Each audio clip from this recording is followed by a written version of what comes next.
कुरुक्षेत्र के पुलिस कप्तान हिमांशु गर्ग के मुताबिक धर्मनगरी कुरुक्षेत्र में कोरोना काल में आए दिन नई नई बाधाओं को पार करना एक कड़ी चुनौती थी।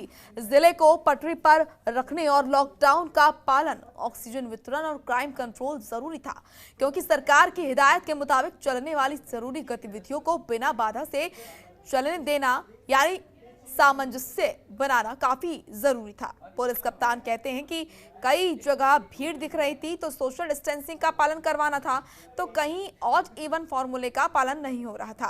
साम दाम दंड भेद रखते हुए कुछ जगह सख्ती दिखाई गई और कहीं कहीं नरमी बरती गई, क्योंकि लोगों को परेशान करना पुलिस का उद्देश्य बिल्कुल नहीं है।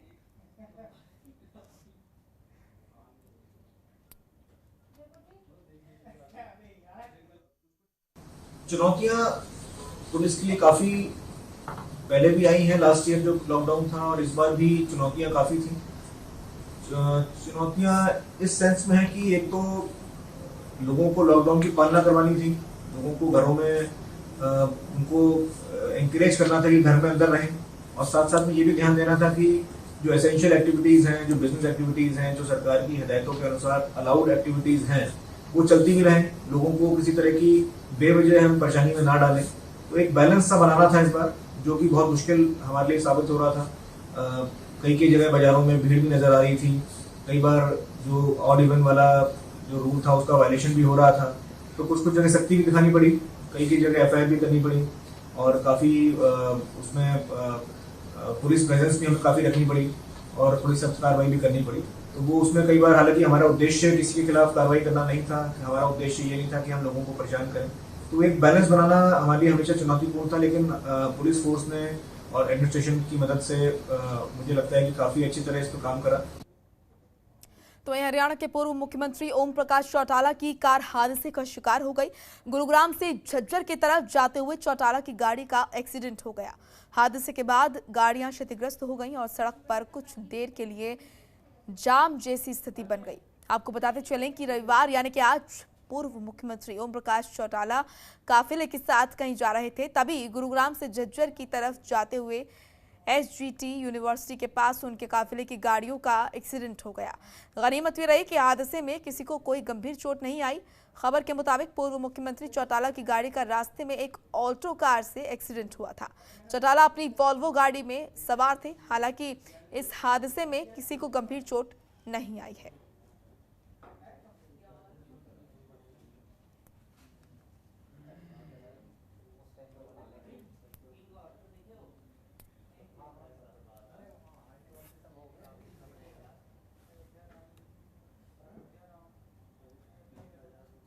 चलिए अब खबर कैथल से, जहां पर कैथल में आईसीआईसीआई बैंक से रुपए लेकर निकलने पर व्यवसायी से अज्ञात बाइक सवार बदमाशों ने 9,80,000 रुपए लूट लिए, जिसके बाद पुलिस ने एक टीम का गठन किया और 24 घंटे के अंदर लूट की वारदात को सुलझा लिया और वारदात में शामिल 3 लोगों को गिरफ्तार भी किया, जिनके कब्जे से लूट के पैसे और वारदात में इस्तेमाल इंडिगो गाड़ी बरामद कर ली गई है। पूछताछ के दौरान खुलासा हुआ कि आरोपियों में से एक ने ऑनलाइन जुए में लाखों रुपए हार जाने की वजह से अपने 2 अन्य दोस्तों के साथ मिलकर आपराधिक षड्यंत्र के तहत झपटमारी की साजिश रची थी।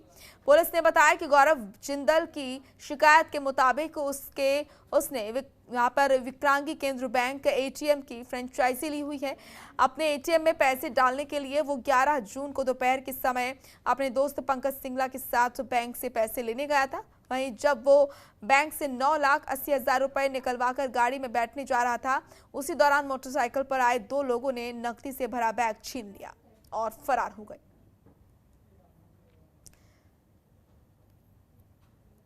फिलहाल पुलिस को ये कामयाबी लगी है और 24 घंटे के अंदर पुलिस ने इस मामले को सुलझा लिया है। इस बीच 3 आरोपियों को पुलिस ने गिरफ्तार किया। परसों 9,80,000 की स्नैचिंग हुई थी आईसीआईसीआई बैंक के सामने टीका थाने में।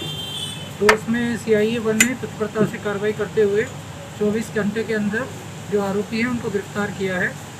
इस केस की इन्वेस्टिगेशन में सामने आया है जो कंप्लेनेंट है गौरव, उसी ने ये सारी साजिश रची थी।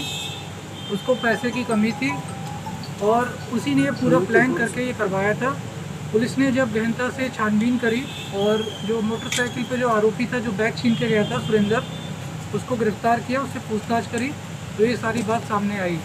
फिर उसके बाद पुलिस ने जो पंकज और गौरव उनको भी गिरफ्तार किया है। साथ ही साथ जो पैसे हैं 9,80,000 रुपये वो भी रिकवर कर लिए हैं। और इसमें वारदात में प्रयुक्त जो इंडिगो गाड़ी थी वो भी पुलिस ने बरामद कर दी है। और जो सुरेंद्र के द्वारा एक मोटरसाइकिल जिसका प्रयोग किया गया था उसकी बरामदगी के लिए उसका रिमांड लिया जाएगा।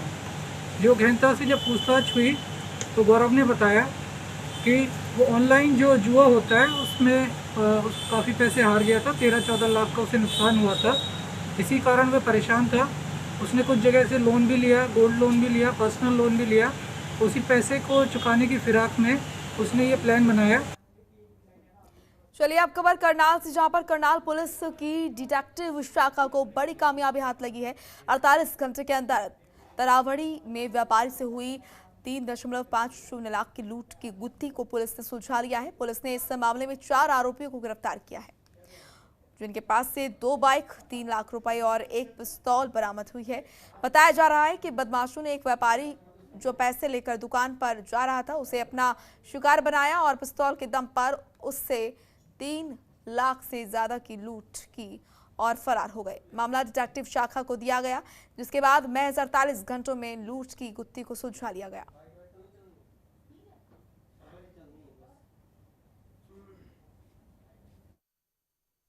एक व्यापारी अनिल कुमार जिससे करीब 3.5 लाख रुपए लूटकर ये ले जाते हैं, और जो उसी समय एसपी साहब ने ये तफ्तीश डिटेक्टिव स्टाफ को मार करी थी, इसकी गंभीरता को देखते हुए, जो कि हम उस दिन से इनके पीछे लगे और कल शाम को हमारी टीम ने हमने एक सफलता हासिल की, जो 4 लड़कों को पकड़ा है। और वो चारों लड़कों से एक देसी पिस्तौल और जो करेंसी इन्होंने लूट कर ले गए थे उनमें से 3,02,000 रुपया, और इसके अलावा 2 बाइक्स, और दोनों बाइक में से एक बाइक वो है जो इन्होंने पहले ऑलरेडी स्नैच की हुई है, चीना जब्ती की हुई है निसिंग एरिया में से।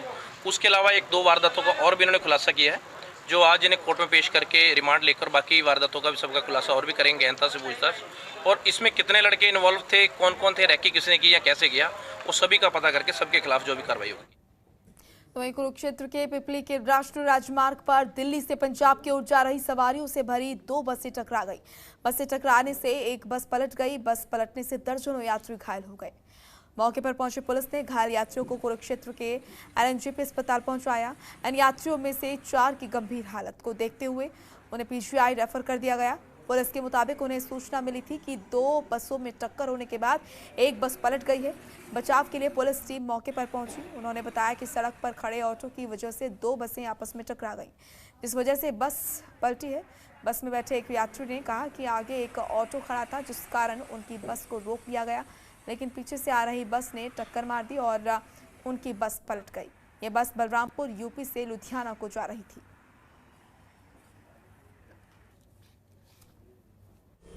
आगे वो छोटा 3 व्हीलर था, वो पलटी हुआ रॉन्ग साइड से, तो हमने ब्रेक लगा के खड़ा हो गया।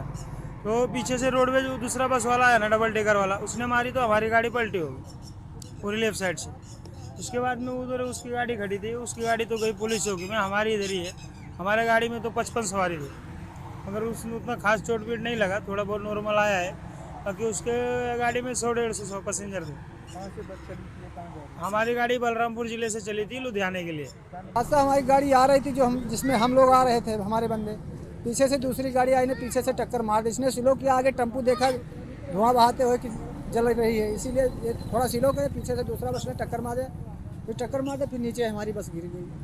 कहाँ से चले थे आप लोग? हम लोग जिला बलरामपुर से आ रहे थे, यूपी से लुधियाना जा रहे थे। हमें सूचना प्राप्त हुई थी कि सेक्टर 2-3 पुल के पास जीटी रोड पर एक्सीडेंट हो गया, जिसमें एक बस यूपी नंबर की पलट गई है।